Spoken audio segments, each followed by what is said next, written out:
sounds vaguely like a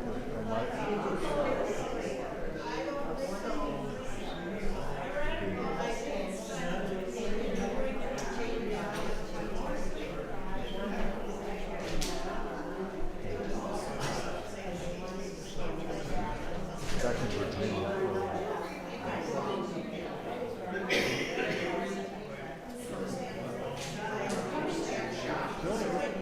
The only early Lincoln that I know of is Benjamin Lincoln. He was a general in the American Revolution. Pretty good one too. But I don't know how related he is to Dave.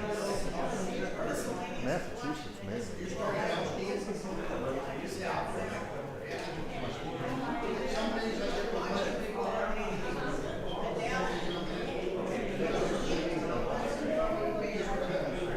All my people came way too late for oh yeah.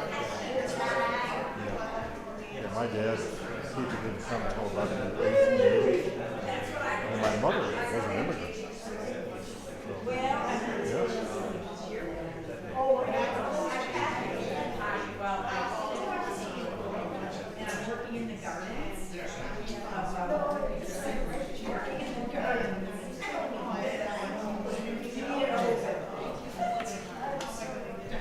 Okay, settle down, settle down, settle.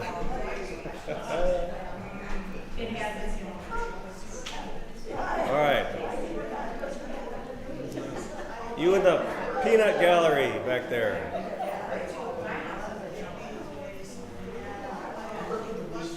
All right. I'm sorry? Do like you do in the No, you don't want me to. Okay.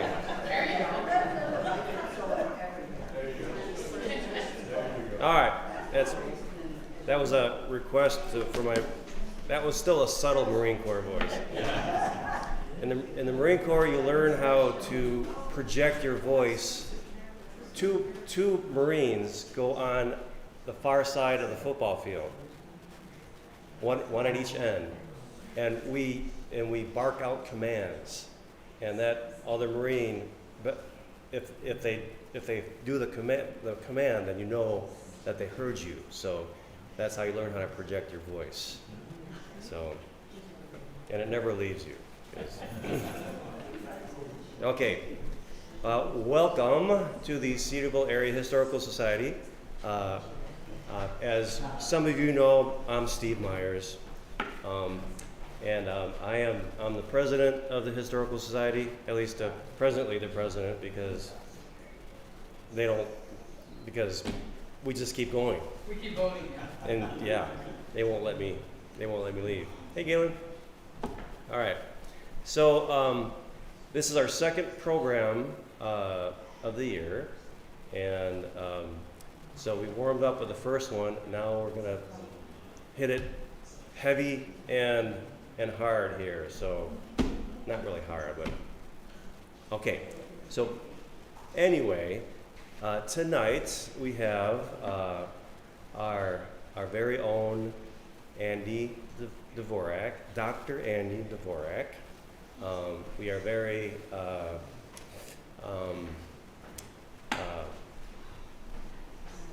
pleased and thankful to have him on our staff because he's just a great source of wisdom and history. So he comes up with things that's like, whoa, okay, that's pretty cool. All right. So tonight, though, this program, it is Jane Addams as Reformer, and it's called Striving for the Lincoln Idea in a Rapidly Changing America. So he has some very good, some cool insights on the relationship. And I don't want to go any further into it, but we're always pleased when Andy can present to us, and we always look forward to that. We do have our next one is August 19th, the history of Old Settlers Day from 1869. And that will be presented by Mr. John Reed, who is here with us. So how many people know about Old Settlers Day? I know. All right, so there's a lot of information out there on that. and we're digging up as much as we can. And Mr. John will present that to us. All right. So without further ado, Andy.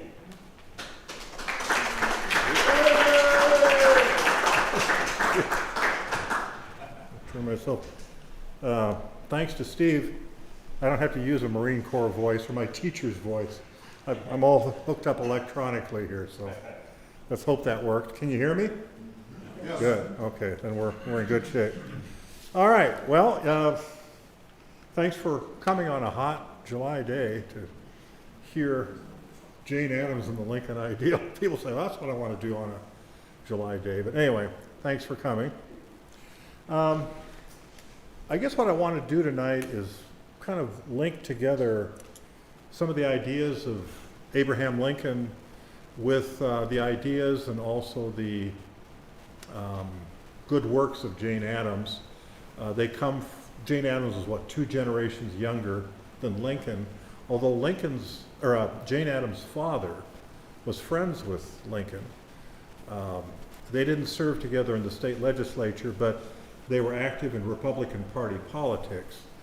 And John Addams was in the legislature after Lincoln returned to his law practice. And in fact, Lincoln referred to him all the time as my dear Mr. Double D Addams. He always was impressed by the fact that he had 2 D's in his name. I think that Lincoln got into that because his wife's name, Mary Todd, was her maiden name, and she had 2 D's in her name as well. And as Lincoln explained to people that, and she came from this wealthy family, slave-owning family in Kentucky, and Lincoln told people that God needs only 1 D, the Todds need 2. So I think that the John Addams thing with the 2 Ds, I think, kind of brought that to his mind. Well, basically what I want to kind of look at today is that, of course, Lincoln died, as we know, early. He was 56 years old of assassination. But had he lived another 15 or 20 years, which was very, doable had he not been killed, he would have been faced with a much more complex society of the Second Industrial Revolution, which was just beginning at the time of the Civil War. And a lot of Lincoln's assumptions about society and economics and human rights really accelerated and changed rapidly after his death. And then Jane Addams, of course, had to deal with those changes later on, although she always held Lincoln as an ideal. Her father impressed her with that idea as well. So there's quite a connection there between the two of them. For instance, Lincoln assumed that the economy of the United States would be based upon the semi-skilled and skilled craftsman with his own tools. And that was still the reality in Lincoln's youth and middle age, that you had the skilled guy who had his own tools and hired himself out to an employer somewhere. But that was fading fast by the 1880s. With the coming of mass production and the large factory system, really the system depended more and more upon unskilled workers who didn't have their own tools, and they were kind of just used as kind of fodder in the system. And while skilled workers still held some leverage with employers later on, most industrial workers no longer had their own skills or tools, but increasingly hired themselves out to employers who pretty much used them as operators of machines and other devices which the employer owned. So the employer owned the tools now. The employee didn't own them. So the power was shifting dramatically in favor of the employer by the 1880s and the 1890s. Another assumption that Lincoln held was that, and of course slavery was very much on his mind, so his ideal was of the industrial employer and employee were allied together against the evil system of slavery, that the employer and the employee had a lot in common. They both wanted to, the northern employer and the northern employee. But that system was falling apart too by the 1880s, where the employer and the employee were no longer allies against slavery. They were adversaries against each other in the marketplace. So there were kind of a lot of changes going on there. Well, I'd like to look at some of Lincoln's statements on various aspects of American society at the time as kind of an explanation. In the 1850s, there were, for a while, three major political parties. The old Whig Party, which Lincoln was a member of, by the way, had fallen apart over the issue of slavery. And the Whigs were dividing into Northern Whigs and Southern Whigs. And the Northern Whigs were opposed to slavery, the Southern Whigs favored it. And of course you had the Democratic Party. There were Northern Democrats, but the Democratic Party was more based in the South and was a, for the most part, pro-slavery, anti-government party. What happened in the 1850s was that the Whigs were kind of scrambling around trying to put some sort of party back together again. And there were two competitors for the old Whigs. One, of course, was the Republican Party, which emerged and actually did become the successor of the Whigs. But there was also what was known as the American Party in the 1850s.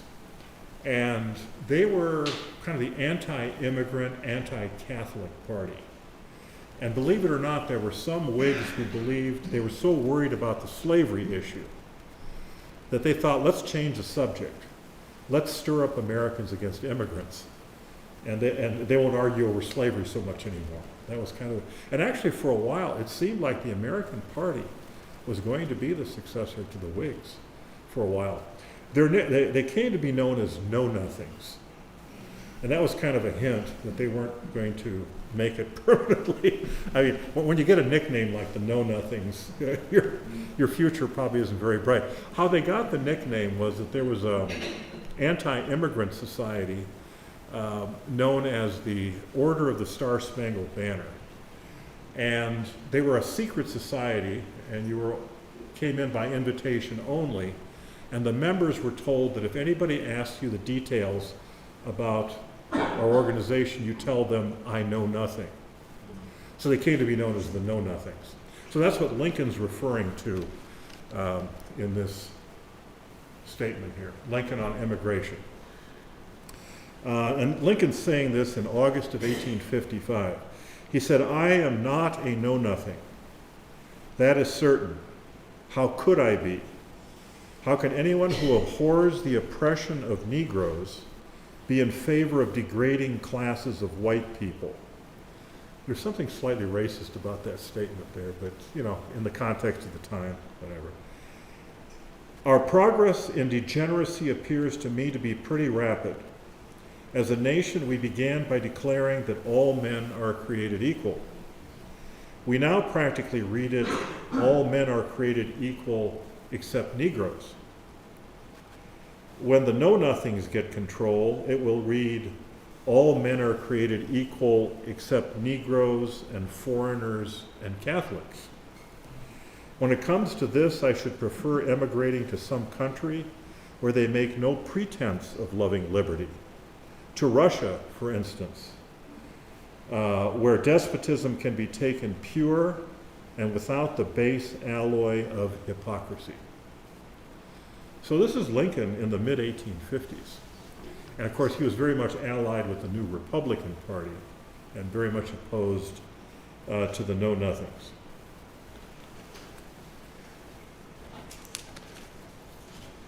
Now, Lincoln evolved on race and slavery. Keep in mind that Lincoln, his ancestors were Virginians who migrated to Kentucky, where Lincoln was born, and then went on to move to Indiana and then Illinois. So Lincoln, like most white Americans at the time, had to fight against pretty deep-seated racial prejudice. There's no doubt about that. Although to Lincoln's credit, he worked at it. He worked at humanizing his position. But even as president, Lincoln early on thought that the solution to the slavery issue was to essentially deport African Americans back to Africa, pretty much. He seriously considered that for the first year or two of his presidency. It isn't until 1863 where he issues the Emancipation Proclamation, which is kind of a halfway step, where it was really designed to entice the Confederate States back into the Union. Essentially what it said was that if you were still in rebellion on January 1st, 1863, you lost your slaves forever. If you came back into the Union by January 1st, 1863, you could keep your slaves, pretty much. It was really a wartime measure more than anything else. And Lincoln, by the way, was increasingly influenced by Frederick Douglass, the African-American leader, who began stopping by at the White House, and they'd have these long talks. And I wouldn't say that they became close friends, but they came to respect each other, and Lincoln learned a lot about African-Americans from that encounter. And then by January 1865, Lincoln supports the 13th Amendment ending slavery nationally, and that is probably his greatest claim to be the great emancipator. And by April 1865, he was advocating the vote for black veterans. Most historians of the period would rate Lincoln as kind of a moderate Republican. The conservative Republicans were mainly interested in economic issues, and they really, the human rights aspects of it, they didn't care much about. And then you had the radical Republicans at the other end of the spectrum, which came pretty close to believing in racial equality. Lincoln was in between those two, but he was heading in the direction of the radical Republicans when he died.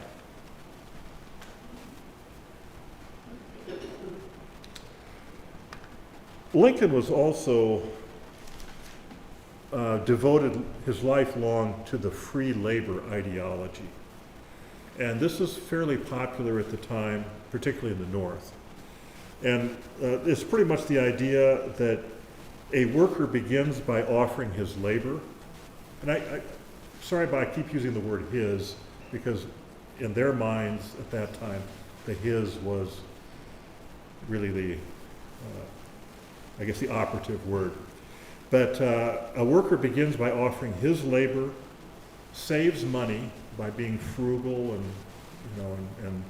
and so forth, and then buys tools, becomes a skilled worker, and eventually becomes an employer himself. And that was the ideal of the American economic system.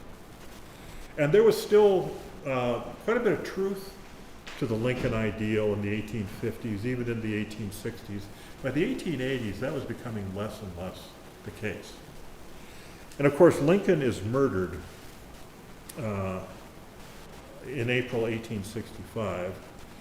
And one of Jane Addams' earliest memories was coming home from playing, and she was about 4.5 years old at the time. And she remembered seeing the 2 white gateposts at her home draped in black with American flags flying above it. And she went inside, and her usually calm father was in tears. And he told her the greatest man in the world has just died, she was told. And that memory always stayed with her. And he very much inculcated in her the idea that Lincoln was a great man, and his beliefs should be something that needed to be emulated as well. Okay, so the Second Industrial Revolution is something that really gets going around the time of the American Civil War, lasts for about a century, and the basic difference there was that you saw capitalism develop on a mass scale, where the pre-Civil War business that was local in size or maybe regional in size became national by this time. You know, the Carnegie Steel and Standard Oil and some of the really large entities. And you saw a concentration of wealth that had never before been seen in the world. I mean, it was amazing that around the turn of the century, John D. Rockefeller was worth about $1 billion in 1900 money. You know, I mean, in fact, I can't remember who the economist was who went back to try and determine who the richest people in American history were. He assumed, and he was doing this in the 1980s, 1990s, and he assumed it was like Bill Gates and people like that. And he found out those guys were pikers compared to Carnegie and Rockefeller and Vanderbilt. I mean, those guys were just off the charts when compared to everybody else in society. I mean, the average American worker in the 1880s was earning about $500 a year. $500 a year. I mean, wages of, say, $1.50, $2 a day was considered to be fairly substantial. Okay, so we have the second industrial revolution is coming very quickly. Immigration becomes a big part of this. By the 1870s, the floodgates were pretty much open to immigration in the United States because these large corporations needed people. I mean, there was really a labor shortage in American society. You have this vast land with relatively few people. I mean, there were people here, but not as many as they needed. And of course, that became quite controversial as time went on, particularly when the immigration shifted from Western and Northwestern Europeans, which were kind of the traditional immigrants to the United States up until that time. And it started to shift to Southern Europeans and Eastern Europeans. And it shifted from Protestantism to Catholics and even Jews and Eastern Orthodox Christians. And that was considered to be a real problem by some people at the time. By the 1880s, the United States had become the largest industrial nation in the world. And the Lincoln ideal was under a lot of stress by this time.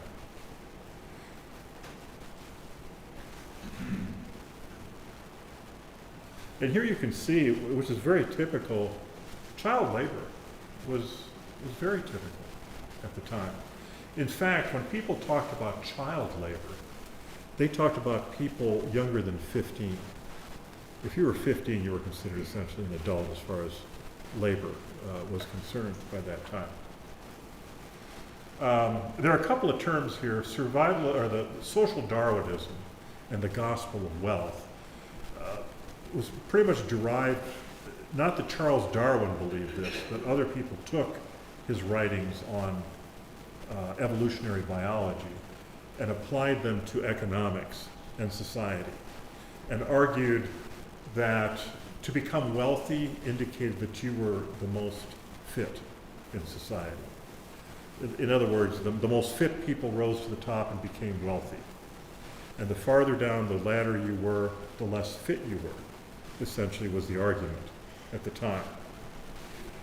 There was also another movement which challenged what's called social Darwinism. It was known as Reform Darwinism, and the so-called social gospel grew out of that.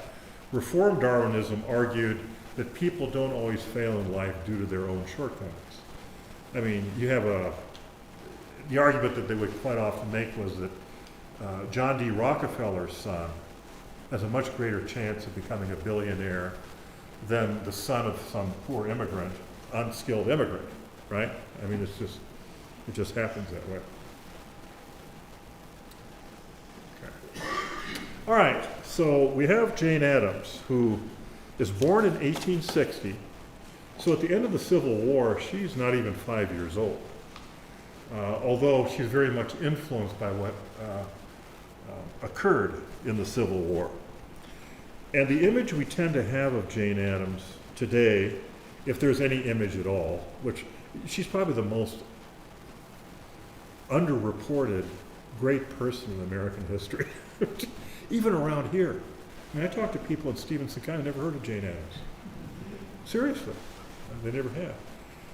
Or they have just some vague notion of her as some nice lady that dispensed charity or something like that. And of course, people tend to like agitators as long as they're safely dead. You know, that's like Martin Luther King gets everything named after him. If he sprang to life today, he could get elected to anything in most of the country. And the same thing is true of Jane Addams today. So Jane Addams actually is quite the thinker, and we'll see that she's at the forefront of a lot of new ideas about how to deal with the new challenges that the Second Industrial Revolution has brought to American society. Okay, well anyway, the Addams family arrived in Cedarville in 1844. Most of you are kind of familiar with the story here. Jane's mother, who died when Jane was about 3 years old. And then she was raised by her father and stepmother. And she had siblings as well she grew up with. And then she was sent on to what was known as Rockford Female Seminary, which is now Rockford University. And she meets some really interesting people there, other young women, and a couple of them who become very well known in their own right. Julia Lathrop of Rockford, who becomes the first woman to head a bureau of the United States government in about 1912. And then Ellen Gates Starr of Durand, a good friend of Jane Addams. The two of them actually started Hull House together. Now, Addams and Starr traveled to Europe a couple of times. Jane's father died in 1881 and left her personally $50,000, which at that time was an enormous sum of money.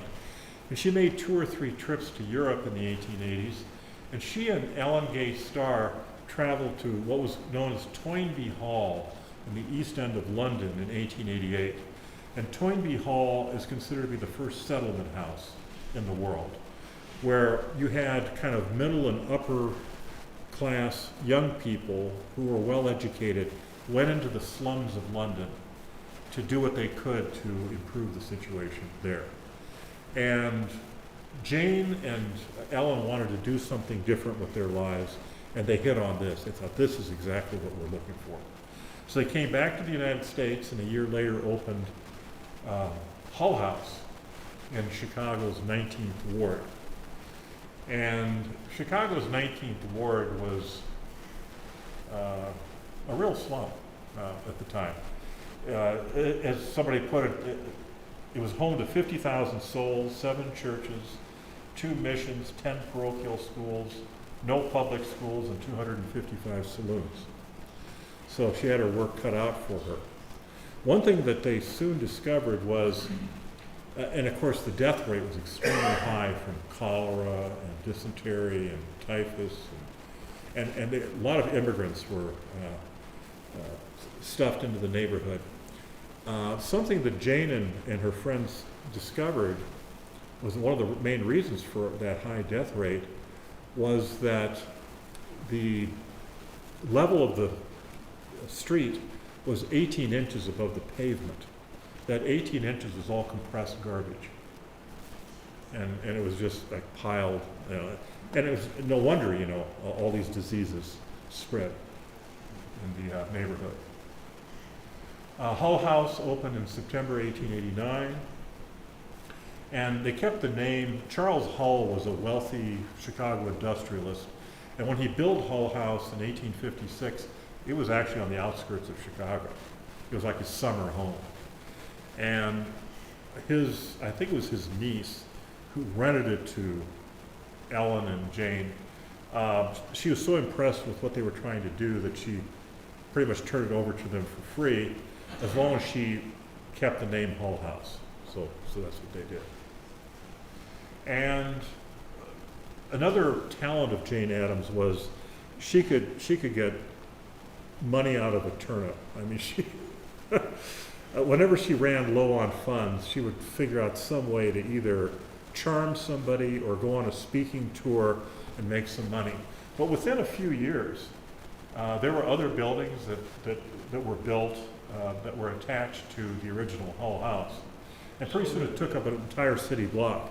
Did the money come from the industrial people in Chicago? At first, she used the 50,000, what she had left from the 50,000, but that soon ran out. Yeah, she did get it from, I can't think of his name. And I'm going to talk about him in a couple of minutes. The guy that, the railroad cars. Pullman. Yeah, George Pullman initially, he contributed a lot of money, and yeah, she got a lot of money from wealthy folks in the Chicago area. So, Pullman's not going to like her pretty soon. We'll see. And this is a model of Hull House. By the way, there's one downstairs. Okay, so Hull House eventually grew to 13 buildings, a playground, and the Bowen Country Club in Waukegan, where kids in the inner city could go to summer camp, basically, out in Waukegan. And here's Hull House in the early 1900s. Hull House inspired 6 settlement houses in the U.S. by 1893 and over 100 by 1900.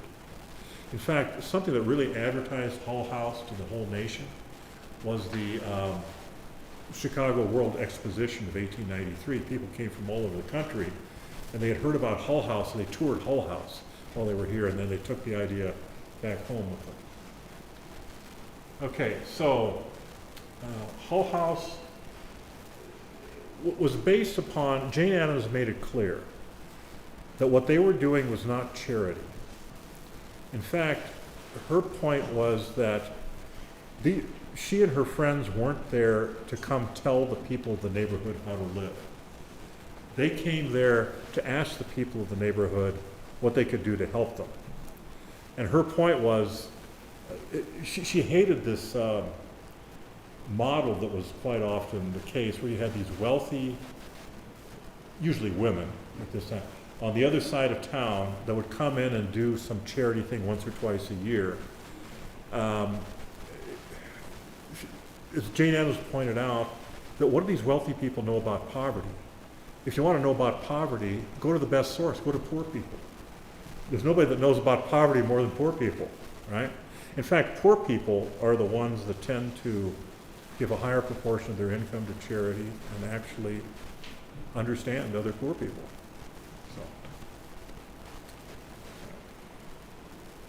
So, and a lot of these people got their start, like Julia Lathrop, of course, got her start at Hull House. A lot of people who became prominent nationwide would be there. Now, Jane Addams had real skills as an organizer and administrator. And here are some of the people that she kind of befriended. Eugene Debs, who was president of the American Railway Union, and later a 4-time Socialist Party candidate for president. He ended up in prison during the Pullman strike, or in jail for a number of months. And then Governor John Altgeld, who you hardly ever hear much about in Illinois, because he only had one term, because he actually did things like support workers' rights and so forth, and the party bosses thought, no, we don't want him back. He's the guy that actually pardoned the Haymarket, the remaining Haymarket people that were still in prison. And then George Pullman, who thought of himself as a enlightened person, although he created the town of Pullman on the edge of Chicago, and he required all of his employees to live there and pay rent there, and so he could control the entire system. And when they went on strike, he was really upset that they were somehow, they weren't grateful to him for what he had done for them.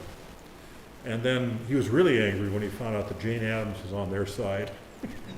And he didn't make any more contributions to Hull House after that. Yes, sir. All this going on in Chicago at Hull House, was it something similar going on in New York City? Actually, there were people who worked at Hull House, like Florence Kelly is a good example. She had her start at Hull House, and then she went to New York and started her own settlement house. So these 100 settlement houses New York probably had at least a dozen of them by 1900. So, yeah, they spread all over the country. They had their own. In fact, I think Eleanor Roosevelt spent time volunteering at Florence Kelley's settlement house in New York. So you got these connections between these people. Okay, and here's Hull House around 1910. 1810 or 1910? 1910.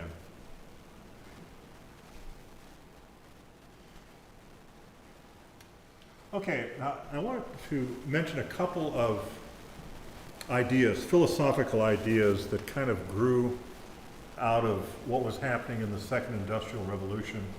And these are good examples of how people like Jane Addams took Lincoln's basic ideals and updated them for a new situation. Pragmatism actually is considered to be pretty much the driver of 20th century organizational thought, all the way from corporations, all the way through to nonprofits, everything, pragmatism. And William James, the psychologist, is mainly credited with this, although Jane Addams and John Dewey excuse me, contributed a lot to pragmatism. Now, this first definition isn't very helpful. Pragmatism, the meaning of a proposition or course of action, lies in its observable consequences, and that the sum of these consequences constitutes its meaning. Probably pragmatic is an easier way to think of it, is concerned with causes and effects or with needs and results, rather than with ideas or theories. Sometimes the word practical people use, it doesn't exactly mean practical, but in other words, what good is what you do if it doesn't, you don't come up with any results? You know, it might be nice to think about, but if there's no results. So pragmatism, really Hull House was run on the idea of how do we pragmatically deal with the problems of the people living in the neighborhood. You know, the child welfare issues, the health issues, the problems of not being able to have a living wage. We need to think about this practically. Something else that Jane Addams in particular was known for, this concept of civic housekeeping. And she really insisted that women had to play a major role in how society was going to change for the better. And she argued that the new industrial world required women to join the public debate. They could no longer just be in the shadows and the men carry on the debate by themselves. Secondly, women needed the vote in order to provide representation for the issues important to women, children, and society as a whole. After all, women were half the population, so they had to be a part of it. And then finally, women were expected to clean up the home. Why not also clean up society? Women had more practice in cleaning up things than anybody else, right? So if we need to clean up government, let's bring women in.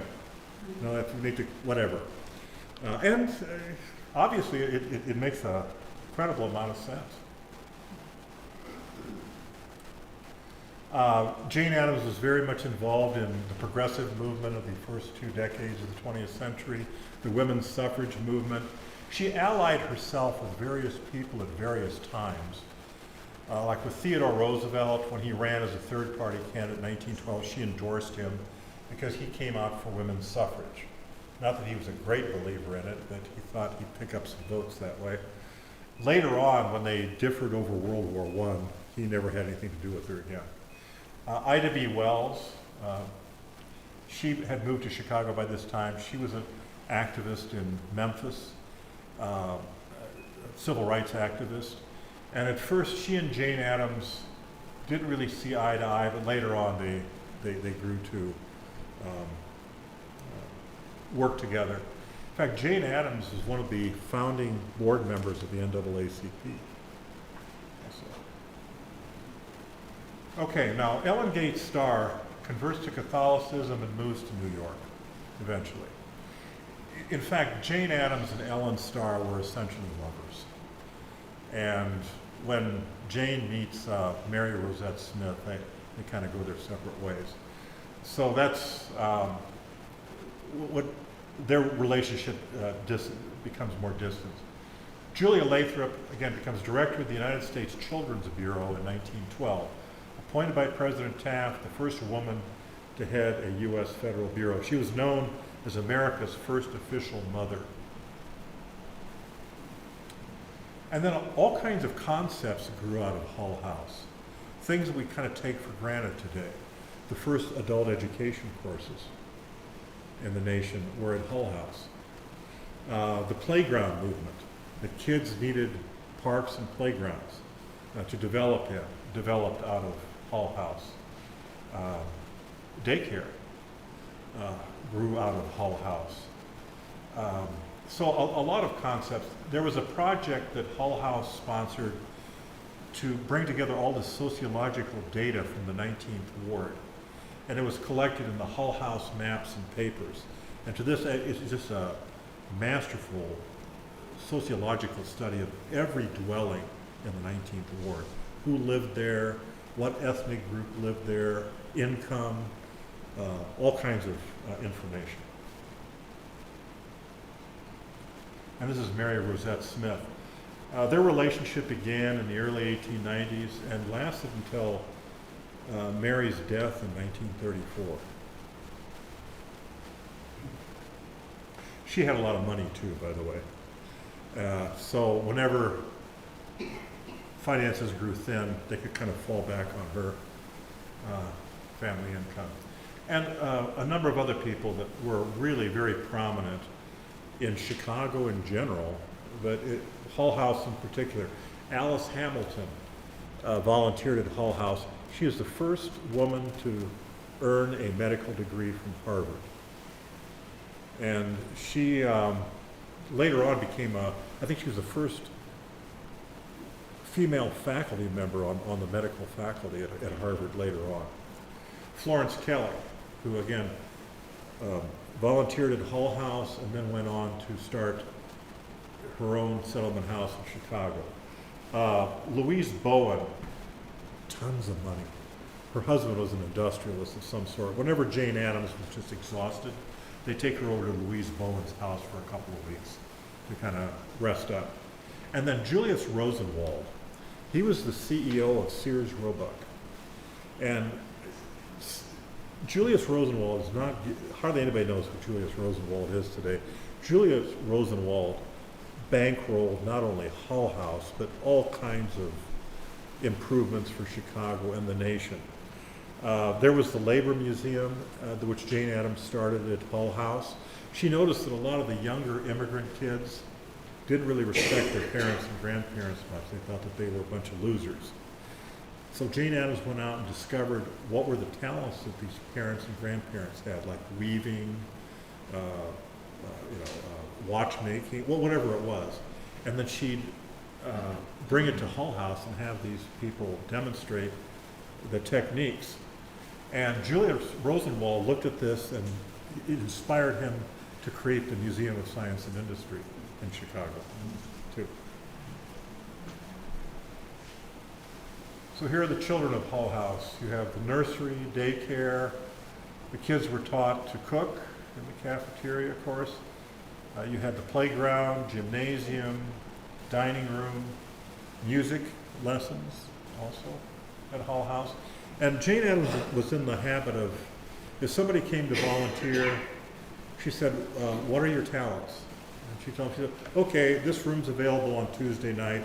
We'll publicize that you're going to give a talk on this, or you're going to show how to do this, or whatever. She took anybody and everybody. They had their own library. There was a labor museum, theater also. So Jane Addams, just before the First World War, she was considered to be the most respected woman in American society. I mean, she was just beloved by just about everybody. And by the way, Hull House, and this is remarkable for the time, did not discriminate based on race, color, religion, ethnicity at all. Everyone was welcome at Hull House. And you had all kinds of interesting people stop by to talk with her, and they'd trade ideas and so forth. Now the war, the Great War, First World War, really kind of hurt Jane Addams' reputation. She was a pacifist. And even before the United States was involved in the war, she really spoke out against the war. And this did not make her popular in quite a few circles. In fact, she came under surveillance by the Wilson government and so forth. She was seen as maybe harboring disloyal people at Hull House. She became a part of the international peace movement, really. And that ended her relationship with Theodore Roosevelt, who was, he wanted to go to war. In fact, he thought that Woodrow Wilson waited too long. Although both she and Wilson won the Nobel Peace Prize. It's interesting. Jane, for a while, she was the president of the Women's International League for Peace and Freedom. And she's the first American woman to win the Nobel Peace Prize in 1931. And of course, children, she was a great believer, even though she had no biological children of her own. But she saw all these children at Hull House as hers. And as she said, America's future will be determined by the home and the school. The child becomes largely what he is taught, hence we must watch what we teach and how we live. And Mary Rosette Smith dies in 1934, and Jane Addams dies in May of 1935. And by this time, her reputation never reaches the level that it was before the war, but she's pretty much back in the good graces of most Americans by this time.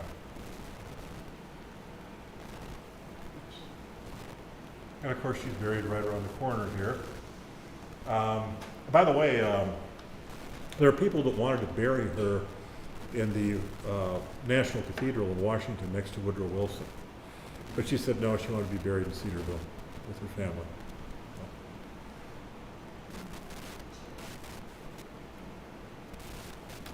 Now, as far as Hull House is concerned, most of the Hull House buildings were torn down in 1963 to provide for the expansion of the University of University of Illinois at Chicago.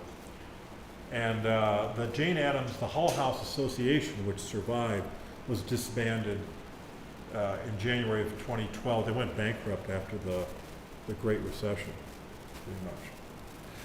What remains of Hull House today is the original Hull House and the cafeteria building next door, which is kind of a gift shop and so forth. So you had the legacy of three women at Hull House.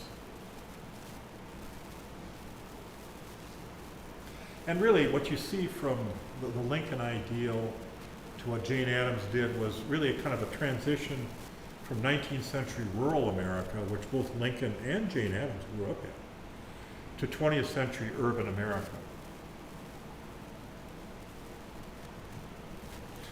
Here I included this Lincoln's warning for our own time. And I thought that he was very, I guess, prescient about what the problems that we have. And Lincoln presented this at the age of 29.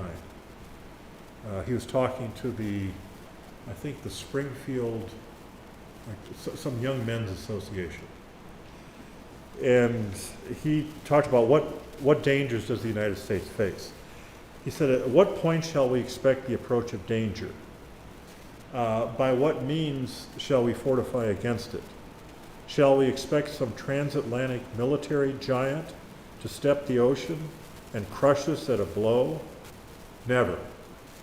All the armies of Europe, Asia, and Africa combined, with all the treasure of the earth, our own excepted, in their military chest, with a Bonaparte for a commander, could not by force take a drink from the Ohio or make a track on the Blue Ridge in the trial of 1,000 years.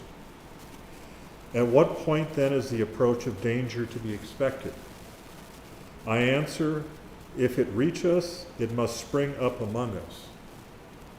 It cannot come from abroad. If destruction be our lot, we must be ourselves its author and finisher. As a nation of free men, we must live through all time or die by suicide. And we may have reached one of those points there. So, something to be concerned about, very much so. All right. One more, I guess, point I kind of wanted to make was we lost Paul Fry last summer. And Paul was a good friend to all of us. And he and I became friends, well, the last 5 or 6 years, I guess, of his life. And Paul, when he was first introduced to me, people kept telling me that, you know, Paul is the last surviving pallbearer from Jane Addams' funeral. Wow, that's pretty impressive. How old is Paul? And Paul, I guess Paul was only 13. Jane Addams wanted pretty much teenage boys to be her pallbearers. Paul was still, I think, 12 or something like that at the time. But anyway, he was one of the pallbearers. And then from that time on, as Paul and I got to know each other, I was introducing him one day to somebody. I said, you know, Paul here is the last surviving pallbearer of Jane Addams' funeral. And he said, Andy, he said, stop it. He said, quit introducing me. He says, Jane, the last surviving pallbearer of Jane Addams' funeral. You know, he said, I've done other things in my life besides that. So I said, you got a point, Paul. So, and he did. He did many things. He was a priest for a number of years. He was a administrator, actually, at what is now, well, it was Pravina, St. Joseph's, there for a while. And then he left the priesthood and became a social worker in Washington for 20, 30 years, something like that. Then returned here in retirement. But he was very much inspired by Jane Addams. Actually, his father administered a tetanus shot to Theodore Roosevelt after he was shot in Milwaukee in 1912. His father was in residency, I think, with this thoracic surgeon in Chicago, and they took Roosevelt by train down to Chicago so this thoracic surgeon could look at him because he was shot in the chest. And Paul's father gave him the tetanus shot. So, anyway, small world, I guess. But anyway, we miss Paul. He was really a joy to have around and knew a lot of stuff about Jane Addams and Cedarville and the family and so forth. So, great guy. Well, anyway, anybody have any questions, comments? Do you have any idea how old Jane Addams was when she left Cedarville? Was she educated? Did she go to school here? She went to school, yes, in Cedarville, yeah, and then graduated from high school here, and then went on. She wanted to go to, God, what was the exclusive women's college in the East? Smith? Bryn Mawr? I'm sorry? Bryn Mawr? Was it Bryn Mawr? Either Bryn Mawr or Smith or one of those. And her father said no. Her father was on the board of the Rockford Female Seminary. She said, your sisters went there, you're going there too. So, and at first she was upset by it, but then she found some teachers she really enjoyed and classmates and did very well there. Yeah. So a few years before Abe Lincoln's life was taken, he was really driving to free the slaves. So what did he do with his own slaves? He had none. His wife's family were slave owners in Kentucky, but Lincoln himself never had slaves. So, although there were some relatives that were embarrassing to him while they were in the White House, some of his wife's relatives came to stay with him, and they did not support the Northern cause either. And Lincoln got a lot of flack for having Uncle Todd or whatever there in the White House while the war was going on. But no, Lincoln himself never. Now Grant, by the way, he inherited a couple of slaves from his wife's family, and I think he was technically a slaveholder for a few months or something like that, but around St. Louis. But Lincoln never had slaves that I know of. So anyway, there's this, I guess it's kind of this progressive link of kind of trying to improve society and seeing America as all-inclusive, which Lincoln developed up to a point, and I think Jane Addams kind of picked up the ball, so to speak, and then expanded it and made it appropriate for a new generation. So. You had that first slide on Lincoln. One of the first, all the things he did in the 1860s. You wonder how much of that was he had changed thinking towards blacks, or was it as much political as he actually changed? I think all of the above. If you look at like the Lincoln-Douglas debates, Lincoln sounds a lot more egalitarian in the debates that were in northern Illinois than in the debates in central and southern Illinois.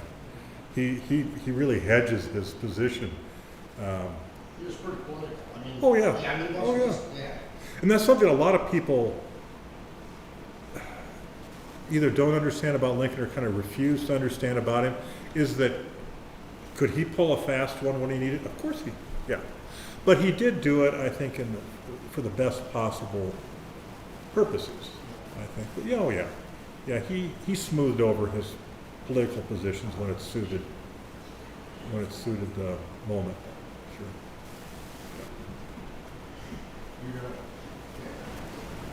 You had a picture of John Altgeld, Uh-huh. and I will bring him up next month because he appeared in Cedarville both summers. Oh, he did? Yes. Okay. So before he became governor. Okay. So, and his claim to fame, as far as I knew, was Altgeld Park in Chicago, where I broadcast a couple football games. Uh-huh. That's the only way I know that. It's kind of one of those guys who gets forgotten because it's 125 years ago. We kind of forget that. Yeah. Well, he was a one-termer, too. Yeah. He was kind of run out of town after that one term. But even so, I think we forget those people 125 years ago. Like you say about Jane Addams, we kind of forget something, unfortunately. Well, and not only that, but maybe he was. Yeah. But when I was Study out, I mean, they want to win a Jeopardy. when I was doing my research, it was amazing. I put together a list of the prominent people living in Chicago at the same time in the 1890s. Altgeld, Clarence Darrow, George Pullman, Eugene Debs, Thorsten Veblen, the philosopher, John Dewey, Theodore Dreiser, the novelist, Louis Sullivan and Frank Lloyd Wright, the architects, and of course Jane Addams. They're all living in the same city. Chicago had become like the big creative place in the country. New York was getting a little tired at the time, but Chicago was a place where all these creative people really flocked to in the 1880s, 1890s, early part of the 20th century. Was Armour Meatpacking, was he in Chicago at that time? He was in Chicago, yep. Armour was there too, sure. Yep. Yes, Carol? Was Eleanor Roosevelt acquainted with Jane Addams? She was, in fact, I don't think I have the photograph here, but a month before Jane Addams died, there's this photograph of her having lunch with, I think, Henry Morgenthau, who was Secretary of the Treasury, his wife, and Eleanor Roosevelt. The three of them are in Washington together. Is it downstairs? I would have thought that Jane would have influenced her greatly. That would have been, I always thought that had Jane lived a couple more years or 3 or 4, would she have grown closer to the New Deal? Because her voting record was just all over the map. I mean, she voted for Theodore Roosevelt, but then she voted for Wilson in 1916 because she believed he was, when he said he was not going to go to war. Then she voted for Herbert Hoover twice, and she voted for Eugene Debs. So she voted like a Republican, a socialist, a Democrat. She was just whoever she thought was the best candidate at the time. But yeah, they were acquainted, through Florence Kelly mainly. Yeah. Anybody else? I was wondering, my mother went to school here when Jane Addams died, and the school children all remember they stood in the curb and sang God Bless America. I was wondering if they have that anywhere in their notes here. You talking about the account of it, or? Yeah. I don't know if there is anything, maybe in some of her biographies, there might be some mention My of mother it. was 10 years old at the time. Okay. I'm assuming the kids, all the kids were singing and dancing. Well, I'm sure they were, I'm I sure. mean, I still have the dress that my grandmother made Uh-huh. to wear to Jane's funeral. I know she was taken from Chicago to Freeport by train and then by hearse up here. So I suppose when whatever the motorcade or whatever came through, I'm sure that would make sense that the kids were out there to sing, sure. Makes sense. And still a connection. Addams, 2 years ago, when I did that speech on the Cedarville Sports, they had a shack field just to the west here, the long, that runs from Cedarville Road to Riddle, that her stepbrother, that Hall, they're in Kansas. They had something to do with the little blue books. Oh, that was Jane's Stepbrother or something. niece, Or sister. her niece. Yeah, niece. Her yeah. sister's And daughter. that is their property, this, that we talked about, and they're in Kansas, and that's something to do with some publishing companies on Little Blue. Yes, Book. Little Blue Book. That's She was- a relative. Yeah, we have them. My mom and dad got them, and they're here. Yeah, that is a relative. She was married to, his name was Julius. Alderman Julius. Well, in fact, he even hyphenated his name too. And it's interesting that some people are just attracted to Cedarville.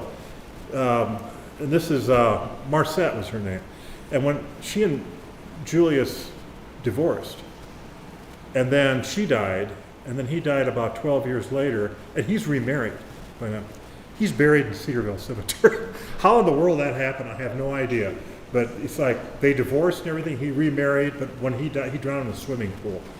And they buried him here in Cedarville from Kansas after the divorce. Anyway.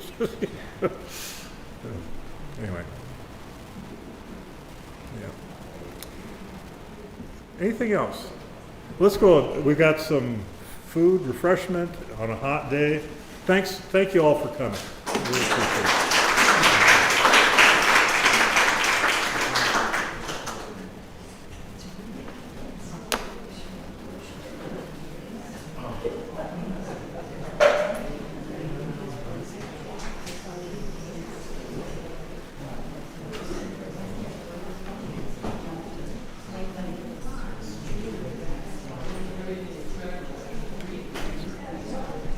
Name is Bruce. That's right.